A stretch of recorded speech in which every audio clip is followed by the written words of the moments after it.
Kamusta po kayo? Bago po ang lahat, first things first.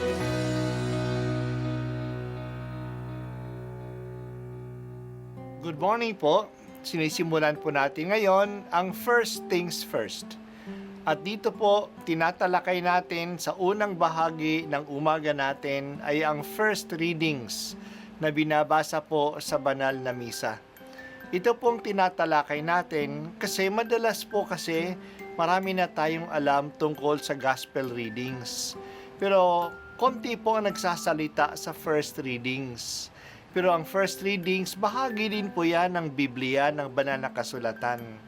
Kaya susubaybayan po natin ang mga first readings, basahin po natin at kuminsan kailangan ng basahin ng 2 o 3 beses bago maintindihan kasi hindi po tayo familiar sa mga istorya at sa mga kaisipan na tinatalakay dito. Ang pagbasa mula sa aklat ni Propeta Daniel. Samantalang ako'y namamahinga sa gabi, patuloy ang aking pangitain. Ang nakita ko naman ay isang tila taong nakasakay sa ulap. Bumaba ito at lumapit sa nabubuhay magpakailanman. Binigyan siya ng kapamahalaan, ng karangalan at ng kaharian. Siya ay paglilingkuran ng lahat ng tao, bansa at wika. Ang pamamahala niya ay di matatapos at hindi babawiin at hindi mawawasak ang kanyang kaharian. Ang salita ng Diyos. Salamat sa Diyos. Ngayon na ang huling linggo ng kalendaryo ng simbahan. Ang huling linggo ng taon ay nagpapaalaala sa atin ng huling panahon. Ano ang mangyayari sa wakas ng panahon? Ito ang tinutukoy ng pangitain ni Propeta Daniel sa ating pagbasa. Darating ang isang taong nakasakay sa ulap at lalapit siya sa paanan ng nakaupo sa trono at naghahari magpakailanman. Ito ay ang Diyos. Bibigyan siya ng Diyos ng kapangyarihan, kaalaman at karangalan sa lahat ng mga tao. Kaya siya ay paglilingkuran ng lahat ng tao, ng lahat ng bansa, ng lahat ng wika. Pamamahalaan niya silang lahat at pamamahalaan niya, ang pamamahala niya ay di mawawasak. Ang tinutukoy dito sa atin ay si Jesus na binigyan ng kapangyarihan ng Diyos Ama. Maghahari siya sa lahat ng bansa at ang paghahari niya ay magpakailanman.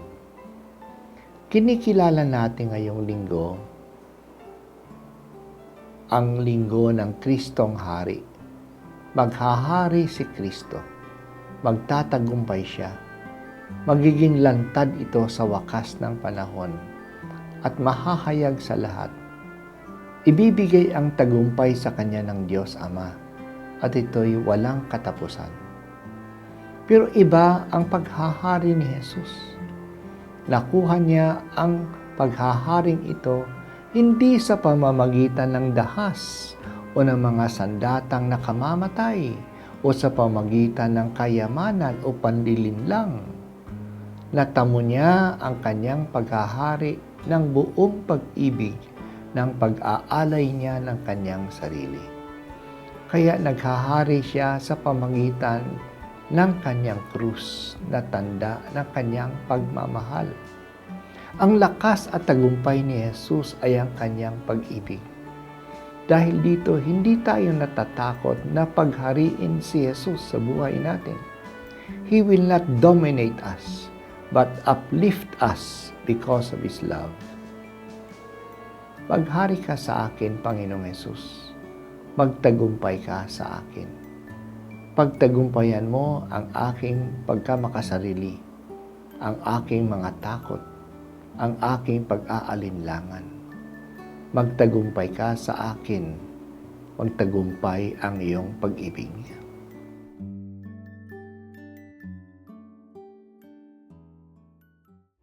At ako po ay si Bishop Broderick Pabilio dito sa First Things First.